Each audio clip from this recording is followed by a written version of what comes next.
또 용어 정리는 다음과 같습니다. 관련 헌법도 있고 이거는 모두 카드뉴스를 통해 가지고 한번 확인해 보시면 좋을 것 같습니다. 자, 예상 쟁점은 다음과 같습니다. 찬성과 같은 경우에는 주도적으로 이제 표현의 자유라는 가치를 이야기할 수가 있을 것 같고, 반대로는 이제 인격권과 같은 어떤 헌법적 가치에 대해서 이야기할 수가 있을 것 같습니다.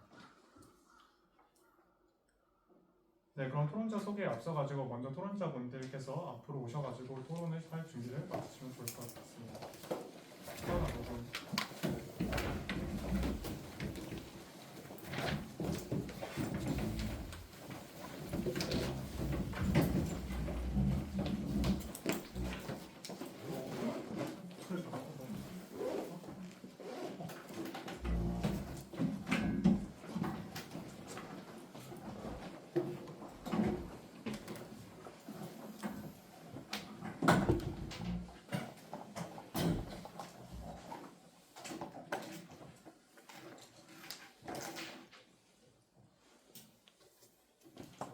네, 그럼 찬성책부터 토론자 소개하도록 하겠습니다. 이번에는 특별하게 토론자분들께서 직접 자기소개를 하는 방식으로 진행하도록 하겠습니다. 우선 찬성측 1번 토론자부터 자기소개 시작해주세요. 네, 안녕하세요. 저는 한양대학교 도시공학과 2학번 김재원이라고 하고요. 이번 사실적시 명예훼손죄 폐지해야 한다 찬성 측 1번 토론자로서 입론 맡게 되었습니다. 감사합니다.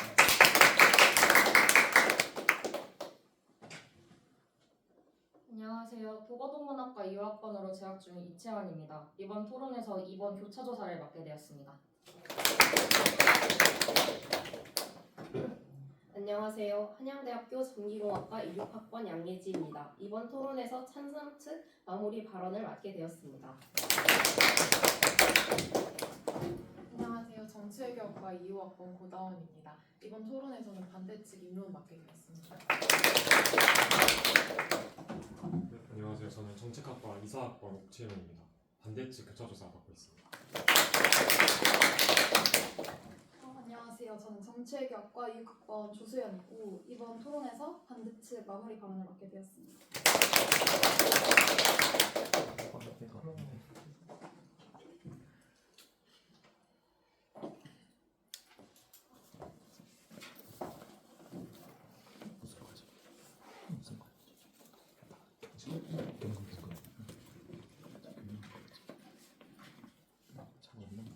네, 토론자분들께서는 타임키핑을 위해 가지고 저기 위에 있는 모니터를 보시면 좋을 것 같습니다.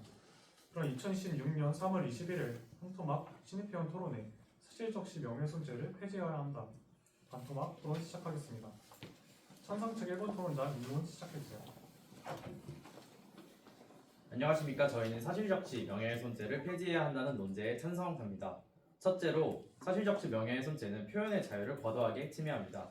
헌법 제21조는 표현의 자유를 보장하고 헌법 제37조 2항은 기본권을 제한하더라도 그 본질적인 내용은 침해할 수 없다고 정하고 있습니다.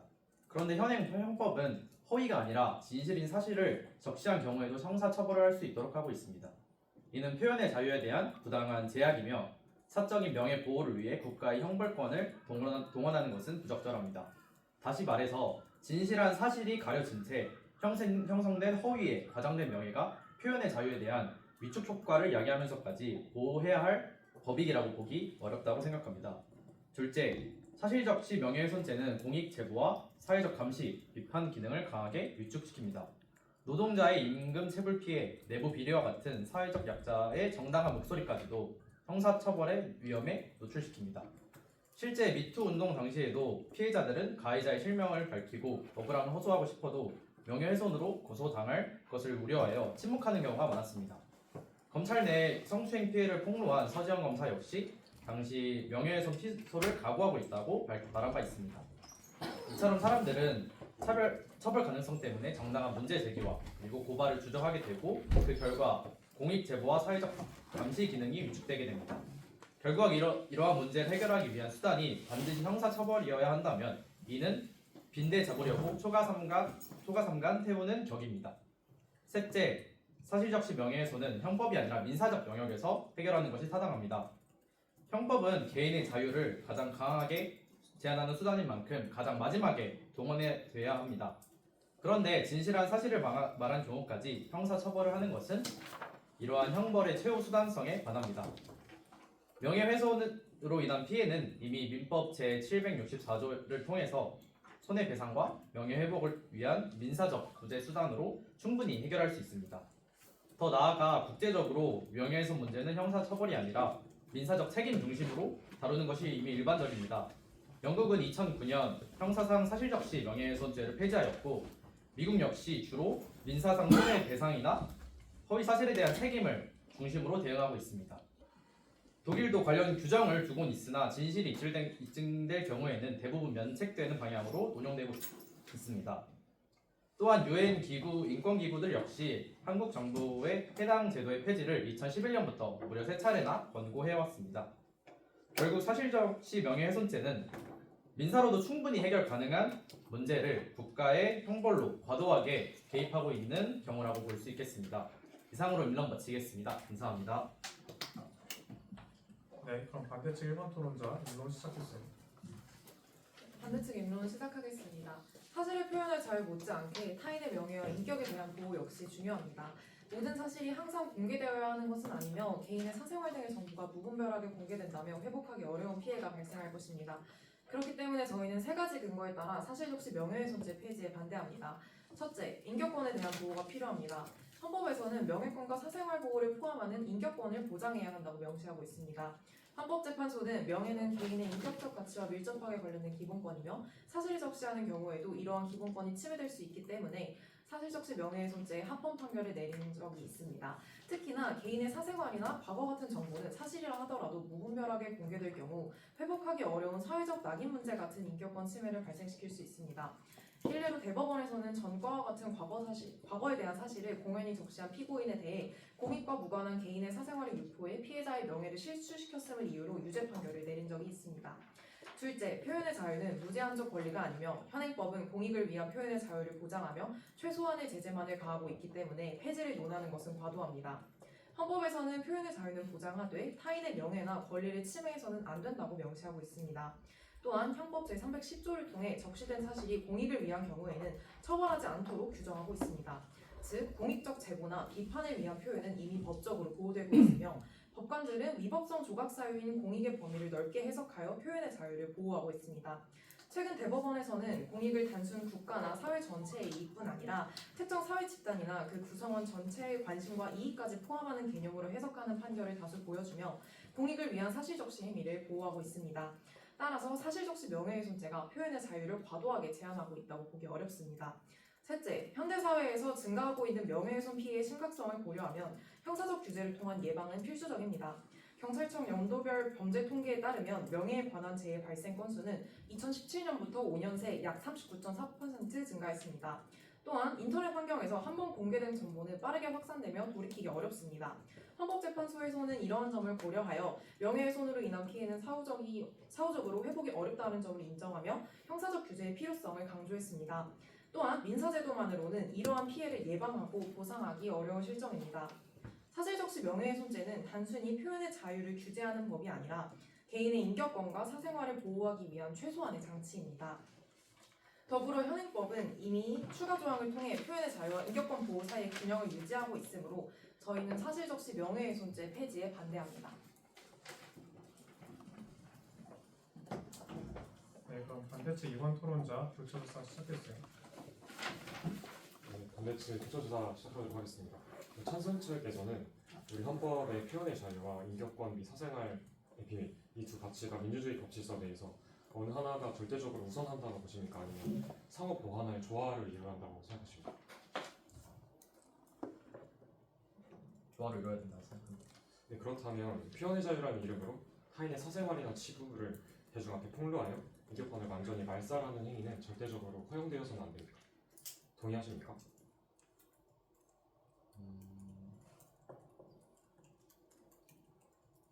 사실적시 명예훼손을 통해서 훼손된 그런 명예일 때 그렇게 말살된다고까지 생각하지는 않습니다.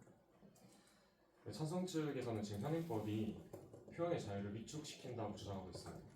하지만 우리 형법 제310조는 진실한 사실로서 오로지 공공의 이익에 관할 때는 처벌하지 않는다고 위법성 조각 사유를 명시하고 있습니다. 대법원 판례에 따르면 공공의 이익을 국가, 사회적 이익뿐만이 아니라 특정 집단이나 관심사에 관한 것까지도 매우 넓게 해석하고 있습니다. 이처럼 공익적 목적의 진실은 이미 법적으로 충분히 보호를 받고 있고 현행법상 사실적시 명예훼손죄는 인격권과 표현의 자유라는 권리의 균형을 가지고 보호하라 하고 있습니다. 다음 질문 드리겠습니다. 사실적시 명예훼손죄를 폐지하고 사실적시 명예훼손죄에 대해서 민사상 손해배상으로 충분하다고 생각하십니까? 네, 지금 언론중재위원회에 따르면 2023년에 위자료 청구액 대비 인용액의 비율이 10% 미만이고 법원 판결에 따르면 명예훼손 위자료 중앙값은 2021년에 475만 원, 2023년 기준 250만 원입니다. 지금 변호사 선임 비용에도 못 미치는 이 정도 금액이 한 사람의 인생을 파멸시킨 인격권 침해에 대한 충분한 보상이자 재발 방직책이 될 수 없습니다. 그리고 우리 민법은 가해사를 응징하는 징벌적 손해배상이 아니라 실손해배상 원칙을 따르고 있습니다. 알고 계십니까? 몰랐습니다. 실손해배상 원칙은 실제로 피해 입은 만큼만 보상해야 한다는 미친 원칙입니다. 이러면 가해자가 부유층일 경우에는 고작 250만 원의 위자료만 내면 타인의 인격을 합법적으로 사회할 수 있는 인격권 면죄부를 국가가 판매하는 꼴이 되어버립니다. 사실적시 명예훼손죄를 폐지하게 되면은 민사상으로는 예방을 위한 사회적 분위기 형성이 매우 어려운 실정입니다. 그리고 민사상 손해배상이 현행법상 사실적시 명예훼손죄를 형법으로 폐지하고 민사상으로만 충분히 시한 가능성이 있다고 보십니까? 네. 네, 근데 민사상으로 징벌적 손해배상만을 도입하는 것은 실정적으로 어렵습니다. 자, 저희는 대법계 국가이기 때문에 실손해배상 원칙만을 따르고 더 큰 이익을 피해자가 얻으면 안 되는 이익금지의 원칙, 그리고 형사와 민사의 엄격한 분리, 그리고 이미 거액을 배상하게 하는 문화가 없어서 징벌적 손해배상은 저희 법 체계를 모두 무너뜨리는 구조로 발생할 수 있습니다. 마치겠습니다. 네, 그럼 찬성 측 이번 토론자 교차조사 시작해주세요. 앞서 입론에서 저희는 표현의 자유를 위축시킬 우려가 있음을 주장하였습니다. 이와 관련해서 반대 측에 질문 드리도록 하겠습니다. 특정인의 명예 보호는 표현의 자유보다 더 중대하다고 생각하십니까? 그 두 개의 우열을 가릴 수는 없지만 현행법이 두 사이의 균형을 잘 맞추고 있다고 생각합니다. 네, 그렇다면 상대 측은 진실이 인격권을 침해하는 경우를 특히 우려하고 있는 것 같습니다. 맞습니까? 맞습니다. 그렇다면 그 사실적시로 인한 명예훼손을 해소할 방법으로 형사법이 유일한 방안이라고 볼 수 있습니까? 형사법이 유일한 방안은 아니지만 예방과 보상을 모두 적절하게 이룰 수 있는 방법은 형사법이라고 생각합니다. 사실적시로 인한 사생활 침해, 그리고 인격권 침해에 대해서 이미 개인정보보호법, 손해배상 청구 등 민사적 수단이 존재한다고 볼 수 있습니다. 모든 사실적시를 형사처벌의 대상으로만 열어두는 것은 공익적인 고발까지 가로막는 형법 과잉에 불과하다는 점을 강조드리고 싶습니다. 다음 질문 드리도록 하겠습니다. 이 법의 취지가 찬성 측은 뭐라고 생각하십니까? 법의 취지는 인격권을 보호하되 표현의 자유를 막지 않도록 최소한의 제재만을 가하고자 하는 취지라고 생각합니다. 네. 모든 법에는 명분과 취지가 존재하는데요. 그렇다면 방금 말씀해주신 그 목적을 달성하기 위해서 이 법이 객관적인 요건들을 모두 갖추고 있다고 생각하십니까? 네. 사실적시 명예훼손을 처벌하려면 공공의 이익이 증명되어야 하는데요. 그렇다면 공공의 이익이라는 기준이 구체적으로 어디까지인지 명확하게 판단할 수 있다고 보십니까? 네, 공공의 이익은 이미 판례를 통해서 충분한 데이터가 쌓이고 있고 모든 법은 결국 법원의 해석에 따라 그 해석 범위가 달라지는 거기 때문에 이 공익의 의미가 주관적이다라는 이유로 사실적시 명예훼손죄를 매도한다면 다른 주관적인 해석의 여지가 있는 법들 역시 건드려야 되지 않겠습니까? 방금 판사의 재량에 달려있다고 말씀을 해주셨는데요. 실제로 2022년 대법원은 회사의 폭언을 SNS에 게시해서 명예훼손 혐의로 기소된 피고인에게 무죄를 선고한 판례가 있습니다. 반면 2012년 사전에 언어학대를 다른 직원들에게 알린 피고인에게는 유죄를 선고한 경우가 있는데요. 이렇게 판례마다 공익에 대한 해석이 완전히 상반되게 엇갈리는 상황에서 시민들은 자신의 발언이 처벌 대상인지 혹은 처벌 대상이 아닌지를 그리고 판사의 재량에 때마다 맡겨야 합니다. 이것이 법적 안정성을 갖춘 객관적인 요건이라고 볼 수 있습니까? 네, 지금 말씀해주셨던 판례 연도를 혹시 다시 들을 수 있을까요? 무죄 판결을 받은 것은 2022년, 유죄 판결을 받은 것은 2012년 판례입니다. 네, 저희가 찾아온 판례에 따르면 공익의 범위는 국가나 사회적 이익뿐만 아니라 일부 특정 사회 집단에만 해당이 돼도 넓게 인정하는 것으로 최신 판례 트렌드는 변하고 있습니다. 결국 이 판례라는 것은 시간이 지날수록 쌓이는 것이고 이 해석의 여지는 점점 넓어지고 있다는 것을 증명한다고 생각하는데 이에 대해서는 어떻게 생각하시나요?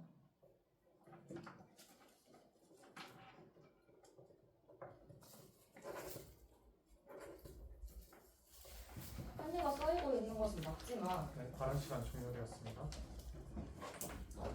네, 그렇다면 자유토론은 반대측 3번 토론자의 발언부터 시작하겠습니다. 찬성 측 토론자분께 질문 드리겠습니다. 일반적인 명예훼손 민사소송을 진행할 때 발생하는 평균적인 소송 비용의 규모가 어느 정도인지 알고 계십니까? 말씀해 주시면 감사드리겠습니다. 민사소송 등 인지법 제2조에 따르면 형사상 최대 벌금 500만 원을 위자료로 청구하기 위해 소송을 시작할 때만 해도 약 15만 원의 인지대와 송달료를 선납해야 합니다.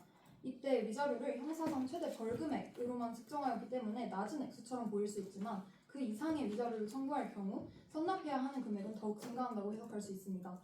또한 형사 절차에서 국가는 무료로 수행하는 증거 수집과 가해자 특정 작업을 민사에서는 피해자가 사비를 들여 직접 수행해야 합니다. 특히 변호사 보수의 소송 비용 산입에 관한 규칙 제3조에 의거하면 승소하더라도 변호사비의 극히 일부만 돌려받을 수 있어 피해자는 사실상 수백만 원의 적자 소송을 감수해야 합니다. 국가가 강제 수사권을 동원해 가해자를 특정하고 증거를 확보해주는 형사 절차와 달리 민사는 모든 입증 책임을 피해자 개인이 져야 합니다. 비용 부담과 수사권 부재라는 이중고를 피해자에게 떠넘기면서까지 형사처벌을 폐지하자는 것은 사실상 국가가 국민의 인격권 보호 의무를 포기하겠다는 선언 아닙니까?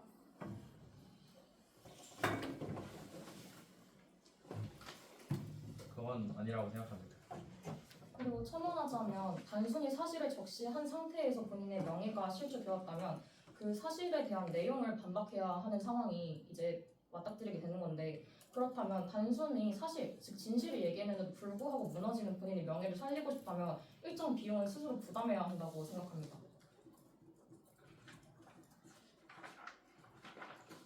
네, 토론자님께서 앉아서 해주셔도 됩니다.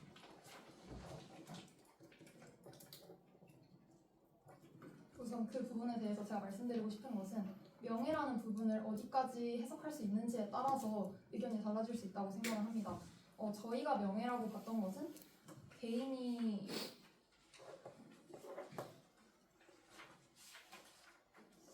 인격과 사생활을 포함해서 말씀을 드리는 것이지 그것이 오직 개인의 사생활에서 긍정적인 측면만을 의미하는 것이 아니기 때문에 그 부분에 대해서 무조건 이 피해자가 잘못했기 때문에 너가 이 부분을 입증해야 돼 라고 주장하는 것은 조금 논리적으로 오류가 있지 않나 라고 질문을 드리고 싶습니다.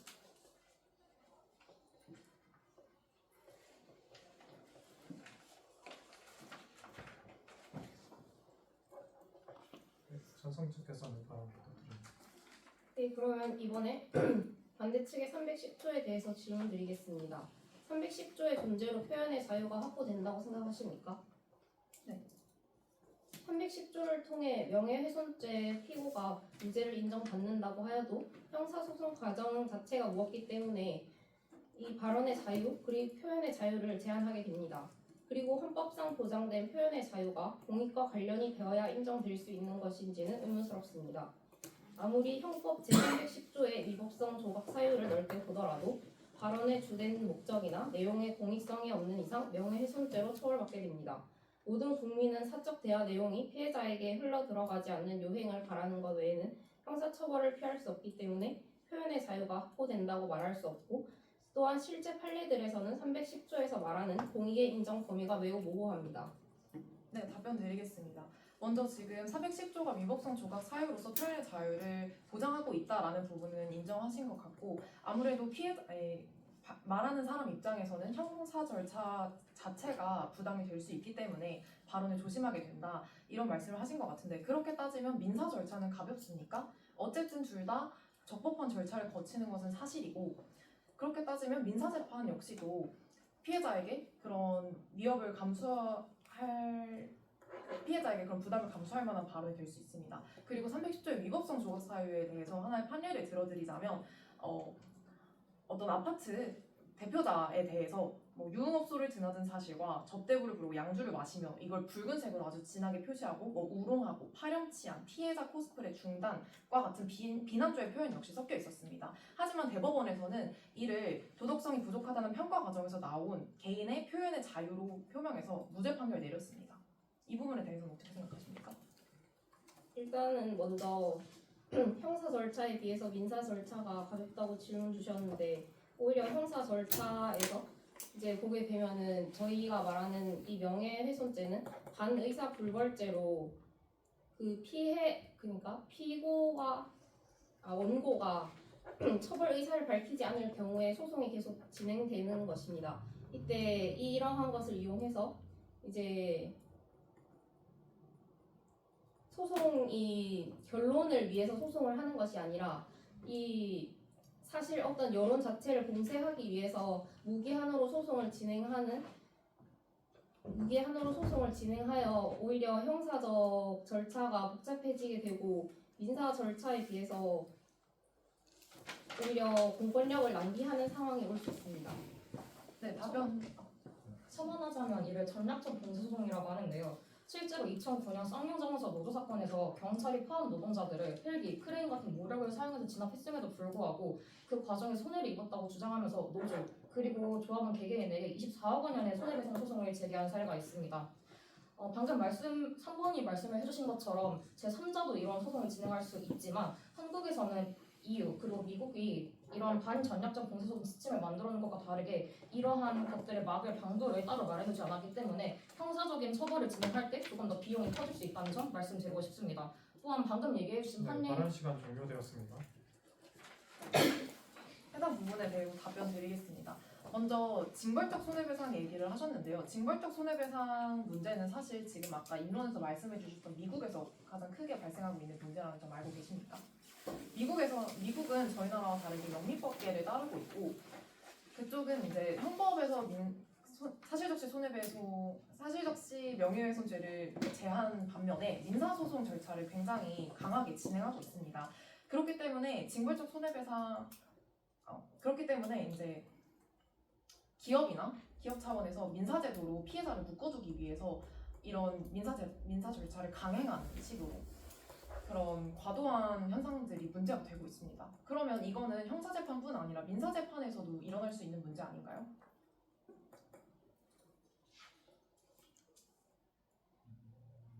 네, 천성재께서는 답변 부탁드립니다.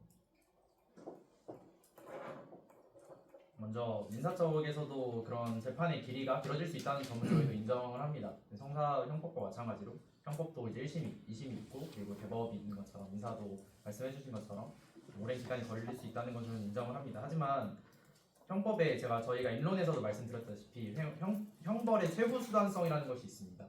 민사를 먼저 처리를 하고 그 다음에 행정 절차가 있고 그 다음에 그것조차도 안 됐을 때 형벌을 먼저 다루는 것이지 지금 저희가 토론을 하고 있는 사실적시 명예훼손죄 같은 경우에는 그냥 단순히 허위사실 명예훼손을 다른 나라가 다 다루지만 우리나라는 사실을 말한 것까지도 명예훼손을 통해서 형벌이 너무 과도하게 개입을 하고 있다고 생각합니다. 사실 적시를 통한 자신의 명예가 훼손이 되었다면 민사를 통해서 충분히 해결 가능한 것이지 너무 과도하게 개입하고 있다고 생각합니다.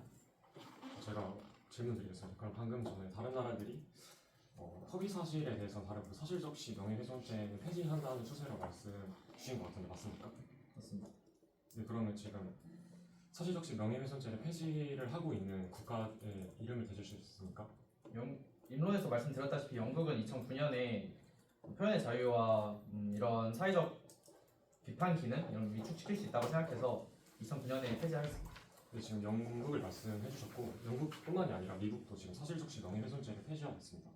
여기서 저희 나라의 법 정서에 대입할 수 없는 부분이 있는데 법 체계는 크게 영미법계와 대륙법계로 나뉩니다. 지금 말씀해 주신 사실적시 명예훼손죄를 폐지한 미국이나 영국은 영미법계 국가이고 판례와 자유를 중요시합니다. 하지만 우리나라와 같은 대륙법계 국가들은 독일의 법 정서의 그 기반에 뿌리를 두고 있고 독일의 칸트의 인간은 수단이 아닌 목적으로 대해야 된다. 따라서 인격권의 보호를 법의 핵심 가치로 여기고 있습니다. 그래서 대륙법계를 따르는 우리나라와 마찬가지로 독일, 일본 같은 경우에는 헌법상 인간의 존엄을 최우선으로 가치로 두면서 사실적시 명예훼손죄를 폐지하지 않고 사실적시 명예훼손죄를 처벌하고 있는 추세입니다. 그래서 독일의 형법 제186조와 192조를 보면 사실이더라도 증명되지 않은 또는 사실이더라도 모욕적인 방식으로 인격을 비하하며 처벌하는 추세를 보이고 있고 이는 가정폭력과 벽보사건, 성매매 전력 폭력 사건으로 그 판례를 볼 수 있습니다. 일본에서도 형법 230조 1항에서는 공경형이 사실을 적시할 명예훼손을 한 자는 그 사실일 경우 사실이어도 상관없이 처벌한다는 판례를 보이고 있습니다. 이처럼 영미법계와 달리 대립법계의 법정설을 가지고 있는 우리나라에서는 그러한 국제적인 트렌드를 추세를 반영하기 어렵습니다. 이에 대해 어떻게 생각하십니까? 혹시 독일도 허위 사실로 명예가 훼손되었을 때만 처벌하는 걸 알고 계십니까? 허위 사실이 아니라 192조의 사실이더라도 모욕적인 방식으로 인격을 비하하면 처벌된다는 그 조항이 가정폭력 방호 사건과 성매매 전력 폭로 사건으로 인해 판례가 존재하고 있습니다. 그리고 일본과 같은 경우에는 이제 반의사 불벌죄로 이 죄를 분류하고 있는 한국과 다르게 친고죄로 죄를 분류하고 계신 것 알고 계십니까? 네. 네. 친고죄와 같은 경우에는 이제 피해자가 본인이 소송을 진행하겠다라는 의사가 있어야만 그 죄가 성립이 되고 소송이 진행될 수 있는 반면에 한국과 같은 경우에는 반의사 불벌죄로 추후 처벌을 할 때에만 당사자의 의견이 필요한 것이지 소송을 시작할 때에는 아까 전략적 공소소송을 말씀드렸을 때 얘기한 것처럼 제3자도 소송을 시작할 수 있습니다. 이처럼 일본과 독일마저도 이제 두 국가 간의 법 정서도 다르고 또 한국의 상황과 독일 그리고 일본의 상황이 조금 다르다는 것을 말씀드리고 싶습니다. 저는. 그리고 네. 첨언을 하자면 이제 아까 말씀해주신 판례 그 아파트에서 모욕적인 얘기를 했을 때도 그 모욕적인 말한 사람이 무죄가 나왔다고 그 판례를 말씀해 주셨는데 저도 판례를 하나 말씀을 드리면 아파트에서 어떤 주민 회의가 있었는데 그때 다른 단지 주민이 와서 이 아파트 주민 한 사람을 폭행하고 약간 폭행하고 언어 폭력을 한 사례가 있었습니다. 그래서 그걸 아파트 엘리베이터에 부착을 했었는데 그 대법원에서 어떻게 판결을 했냐면은 일부 공익적인 목적이 있더라고 하더라도 이것은 부수적인 것에 그치고 피해자 부부에 대한 비방의 목적이 주된 것이었다고 인정을 했습니다. 그래서 저희가 말씀드리고 싶은 것은 앞에 말씀드린 어떤 그런 무죄가 나온 것도 있고 이렇게 유죄가 나온 것도 있고 공익과 그리고 비방의 목적이 상충을 했을 때 이게 공익이라는 기준이 아까는 넓게 해석된다고 하셨는데 둘이 충돌했을 때 재판부마다 다르고 그리고 지금 조항이 예외적으로 네, 발언 시간 종료되었습니다. 네, 답변 드리겠습니다. 지금 공익의 해석이 주관적이고 정확하게 이게 넓다라고 말하기가 어렵다라고 말씀해 주셨는데요. 아까도 말씀드렸듯이 결국 법의 집행은 법관의 해석에 따라 달린 것입니다. 다만 저희가 말씀드리고자 했던 것은 공익의 해석을 넓게 하는 추세고 최신 판례가 그렇게 해서 법 집행이 이루어지고 있는데 단순히 이 해석의 기준이 모호하다라는 이유로 이런 인격권 침해 범죄를 예방할 수 있는 형법을 폐지하자라는 주장 자체가 과도하다라고 말씀을 드리고 싶은 겁니다. 그렇게 따지면 뭐 다른 법관 주관적인 해석이 들어가는 다른 법들도 전부 다 객관적인 기준으로 손봐야 되지 않겠습니까? 왜 명예훼손죄에 대해서만 그렇게 객관적인 공익에 대한 기준을 요구하시는지에 대해서 듣고 싶습니다.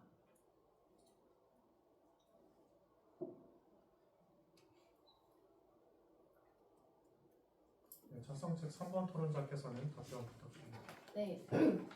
현재 최신의 트렌드가 공익의 범위를 넓게 하는 것으로 이제 바뀌어 가고 있다고 말씀하셨는데 1900 이제 이 사실적시 명예훼손죄 제307조 1항이 1950년에 제정되어서 이때까지 한 번도 바뀌지 않은 것을 알고 계십니까? 네, 1950년대와 지금은 우리 사회의 특성과 과학기술 발달의 정도가 매우 다르기 때문에 이렇게 공익의 인정 범위가 넓어짐에 따라서 이러한 법률도 바뀌어야 한다고 생각합니다. 네, 답변 드리겠습니다. 방금 사회와 기술의 발전으로 변하고 있다 이런 말씀을 주셨는데 오히려 그렇기 때문에 이 사실적시 명예훼손죄가 유지되어야 된다고 생각합니다. 말씀해 주셨듯이 기술이 발전하고 SNS나 인터넷 공간이 굉장히 주도적인 세상이 되었습니다. 특히 이런 공간의 특징은 한번 발설된 사실이 회수하기가 굉장히 어렵고 아무리 천문학적인 비용을 들여도 그 정보를 전부 다 지우기라는 불가능합니다. 그렇기 때문에 이 한번 퍼진 사실 이것을 사후에 배상하는 것보다는 이런 사실로 인해서 누군가 인격권이 침해되는 일을 예방하는 것이 더 중요합니다. 그렇기 때문에 저희는 이 사실적시 명예훼손죄가 형법에 남아 있음으로써 이러한 인격권 침해 범죄를 예방하는 기능으로서 잘 수행할 수 있다라고 생각합니다. 네, 첨언하겠습니다.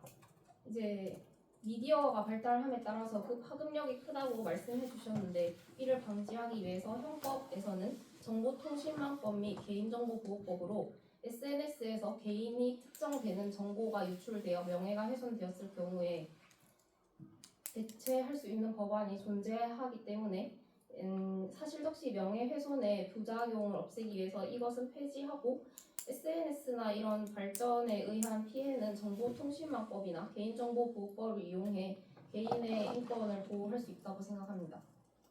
네, 답변 드리겠습니다. 그 다른 법 조항을 이용해서 일부 그 사이버 공간에서의 범죄를 예방하거나 보상할 수 있다라는 점은 가능하나 하지만 이 사실적시 명예훼손이 이 사이버 공간에서만 일어나는 것이 아닙니다. 일반적인 공간에서도 일어나고 사이버 공간이 그 특징이 두드러지게 나타나는 것이지 사실이라는 것은 결국 한번 퍼지기 시작하면 그걸 걷잡거나 회수하기가 굉장히 어렵습니다. 그렇기 때문에 사실적시 명예훼손법이 남아야 된다라고 주장하는 바입니다.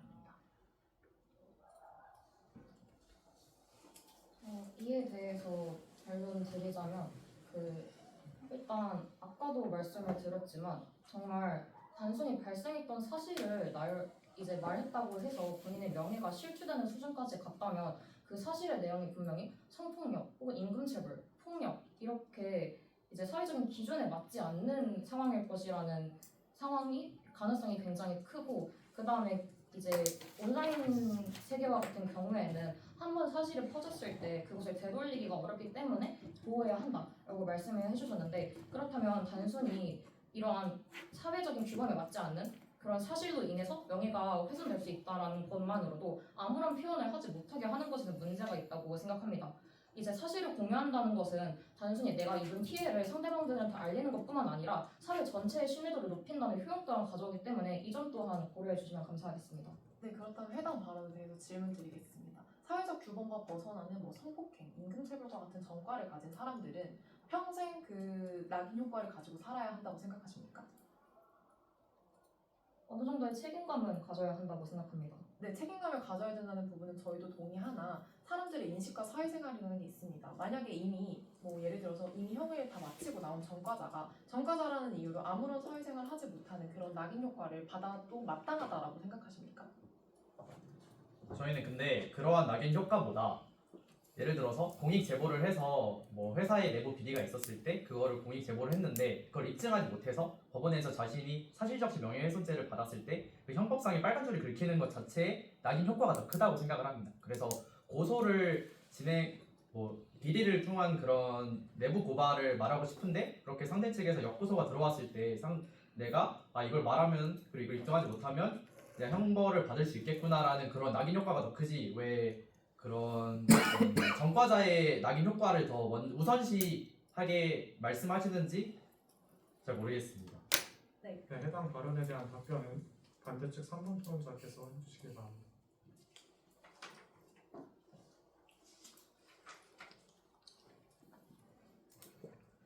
혹시 아까 말씀 주셨던 내용 다시 한 번만 질문해 주실 수 있나요? 저희는 전과자가 전과를 일으켰다는 사실로 인한 낙인 효과보다 사람들이 표현의 자유를 그리고 공익 제보에 대한 위축성 그리고 만약에 그걸 정말 고소를 했을 때 사실적시 명예훼손죄로 인한 그런 피해를 받았을 때 낙인 효과가 더 크다고 생각을 합니다. 이에 대해서 말씀해 주시면 감사하겠습니다. 저희가 아까도 말씀을 드렸지만 형법상 그 제310조를 통해서 공익성이 인정될 경우에는 사실적시 명예훼손죄로 처벌을 하지 않고 있고 최근 대법원 판례 트렌드 자체가 공익성을 사적 영역에서도 어느 정도 인정해주는 경우가 있기 때문에 그런 부분에 있어서 이 사실적시 명예훼손죄를 폐지하지 않으면 표현의 자유가 너무 과도하게 침해된다라고 주장하시는 것은 논리적으로 오류가 있는 부분이라고 생각을 합니다.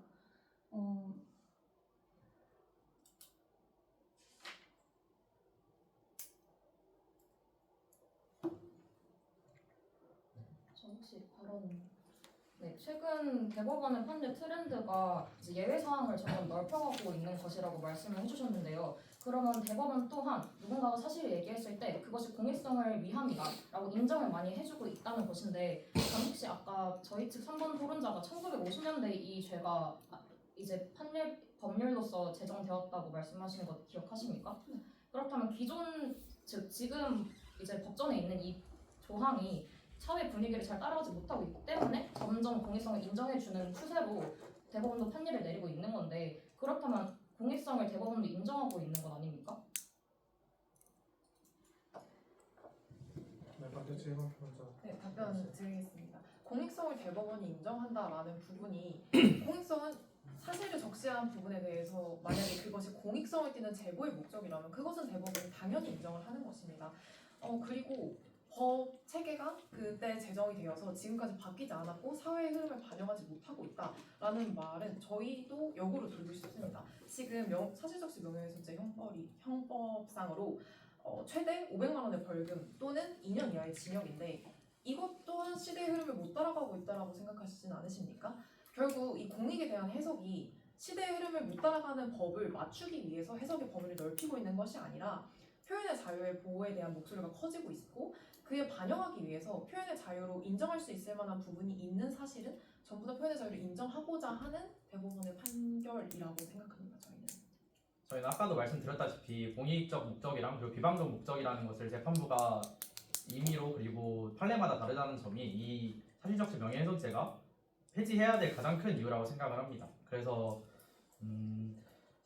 사실적시 명예훼손죄라는 것은 허위사실 또 명예훼손이랑은 또 다르기 때문에 말씀해주신 죄의 경중에서도 다를 수 있다고 생각을 하고요. 그리고 저희가 계속 누적해서 말씀드리지만 가장 이 법의 문제는 공익이라는 예외 조항이 있지만 그걸 입증하지 못했을 때 위축 효과를 얻기 때문에 어떤 공익 제보와 그리고 자신이 말하고자 하는 표현의 자유를 침해한다는 점을 강하게 말씀드리고 싶습니다. 그리고 추가로 말씀드리고 싶은 게 아까 명예훼손은 회복이 불가능한 사회적 낙인이라고 발언해 주셨는데 이러한 명예의 비가역적 성질은 현재 우리 사회에 과도한 사회적 낙인 기조 및 인터넷 매체의 특성과 개인 보호, 체계 부족 등의 구조적 요인에서 비롯된 것이기 때문에 이러한 개인에게 형사 책임을 전가하는 형벌로 죄를 줄 것이 아니라 제도적인 문제를 개선해야 한다고 생각합니다. 답변 드리겠습니다. 근데 공익제보에서 형법으로 인해서 위축 효과가 난다고 말씀을 해주셨는데 그럼 민사상 손해배상으로 인한 위축 효과가 나타나지 않습니까?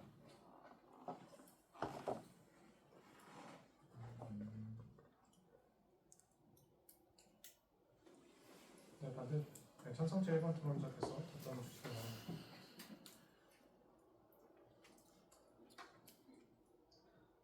민사상에서도 물론 위축 효과가 일어날 수 있다고 생각은 합니다. 하지만은 또 제가 아까 말씀드렸다시피 형벌은 이제 최후의 수단이기 때문에 민법으로 만약에 위축 효과가 일어난다면 그만으로도 이미 폐지할 충분한 이유가 되지 않을까 생각을 합니다.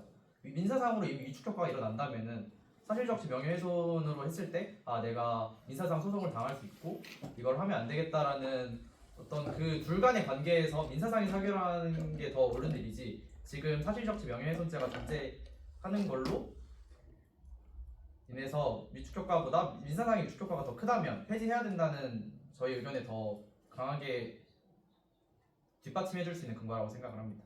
위축 효과 때문에 민법이 존재하는데 왜 또 형법까지 있어야 된다. 근데 반대로 논리에 따르면 형법이 있고 민사가 없어져도 되는 거 아니겠습니까?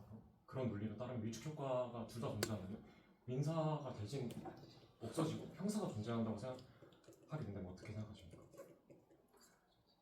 아까 저희 1번 측이 이제 인론에서도 말씀드렸지만 형법이라는 것은 국가가 직접 나서서 개인의 권리를 제한하는 것이기 때문에 다른 대안이 있다면 우선 다른 대안을 먼저 시도하고 그 후에 형법이 실현되어야 한다고 생각합니다. 그럼 민법을 어떻게 해야지 사실적시 명예훼손죄가 폐지되고도 그 효과를 유지할 수 있다고 생각하십니까?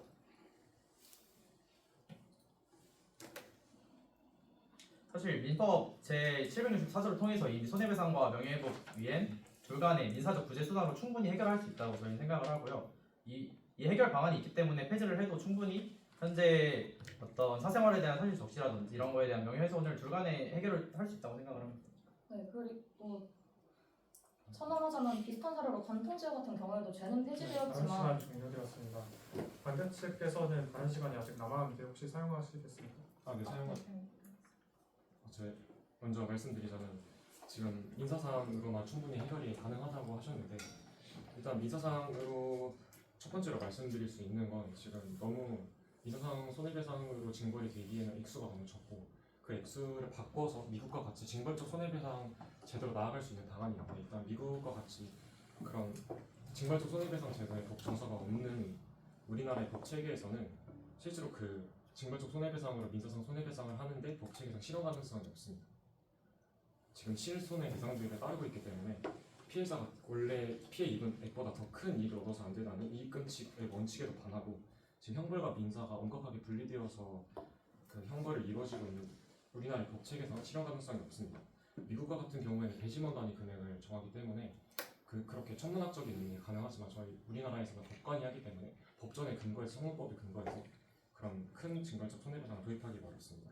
그리고 거액을 배상하는 문화가 없기 때문에 만약에 거액을 배상하는 문화를 도입하게 된다면 즉 징벌적 손해배상을 도입하게 되면 사실적시 명예훼손뿐만이 아니라 교통사고, 의료사고 등과 같은 모든 다른 사고들에서도 형평성이 어긋나게 다 바꿔야 되기 때문에 우리나라의 법 체계를 모두 바꾸게 되는 구조적인 문제를 초래하게 되고 또 경제 중심적 사회제도이기 때문에 이런 징벌적 손해배상 제도를 노리고 악의적으로 노리는 소송이 있어서 기업의 투자가 위축되거나 경쟁력이 저하가 될 수 있기 때문에 이런 민사상으로만 하는 것은 현실도 가능성이 없습니다. 네, 발언 시간 끝났습니다. 네, 수기 시간 사용하시겠습니까? 네. 수기 시간 1분 드리겠습니다.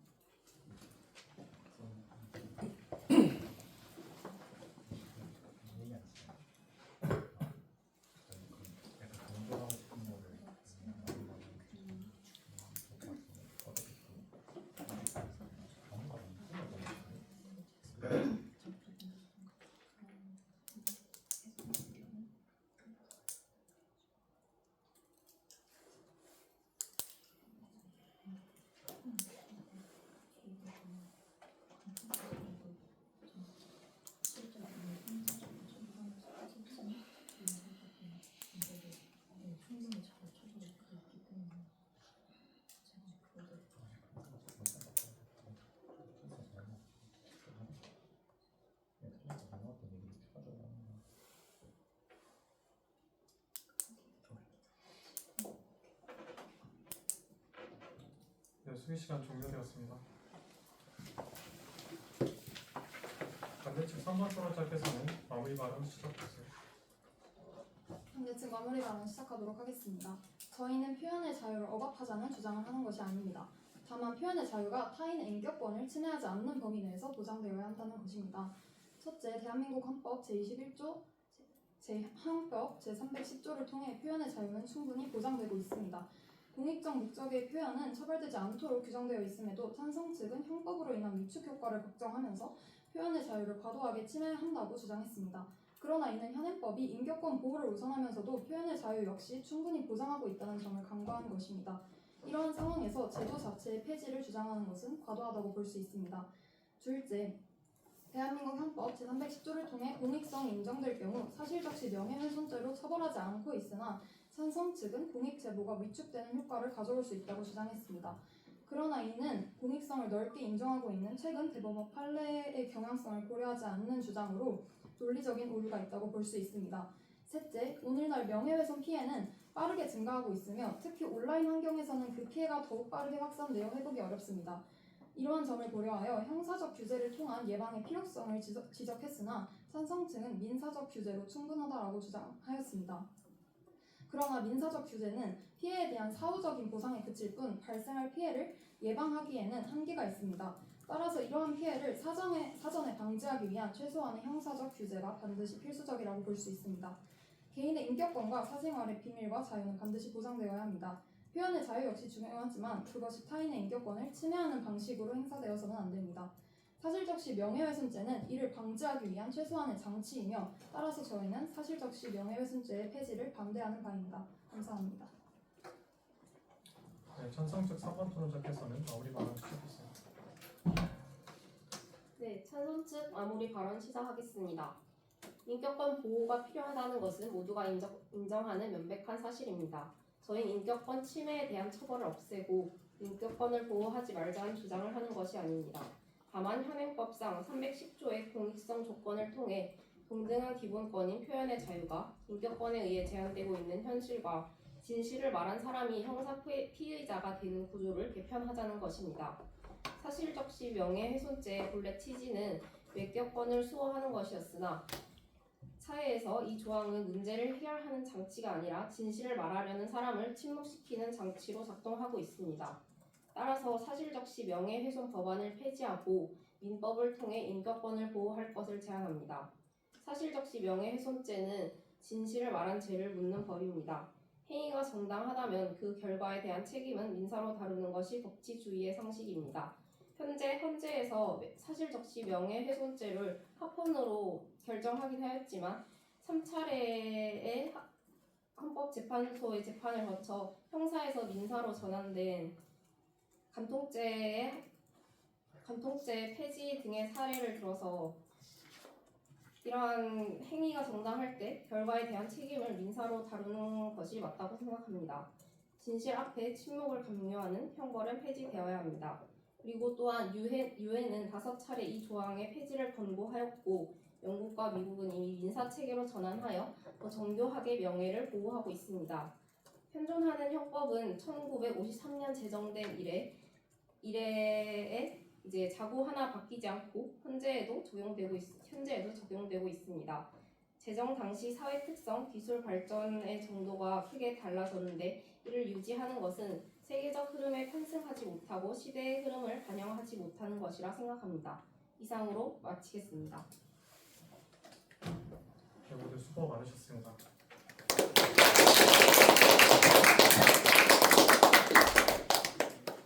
네, 그럼 Q&A를 일단 짧게 받고 진행을 하도록 하겠습니다.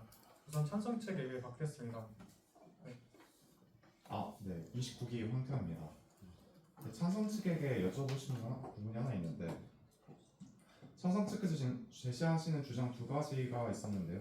표현의 자유랑 민사로 이제 옮기자 문제를 이게 일단 그걸 알고 있는데 근데 이제 2가지가 성격이 좀 다른 것 같아요. 표현의 자유를 강조할 때 이제 스탠스가 사실적시는 결국에 허위 명예에 대한 공격이라 이건 문제가 되지 않는다. 그리고 이제 민사에서 다루자는 거는 사실적시는 문제는 맞는데 이걸 형사에서 다루는 것보다 민사에서 다루는 게 맞다. 그래서 좀 더 이제 수준을 낮출 필요가 있다는데 이게 아마도 반대측 2번 토론자분께서 한번 지적해 주신 부분이기도 한데 찬성 측에서 이제 실제로 이제 있는 스탠스는 어떤 쪽인지 좀 더 궁금합니다.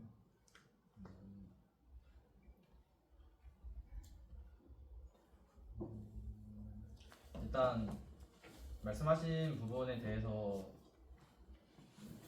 또 생각을 해봤을 때 이 어떤 명예가 훼손이 되는 어떤 뭐 사생활에 대한 그런 사실은 사실 헌법에서도 이미 사생활을 보호해야 된다고 하고 있는데 이제 저희가 말하고자 하는 바는 어떤 그러한 사실이 아닌 말씀드린 어떤 공익적 제보나 사회적 비판 기능을 한꺼번에 뭉뚱그려서 지금 현행법이 진행되고 있기 때문에 그런 위축 효과가 일어나는 것이 이제 형법으로 인해서 생기는 거기 때문에 민사적으로 조금 더 해결이 하면 좋겠다는 그런 생각 주장입니다.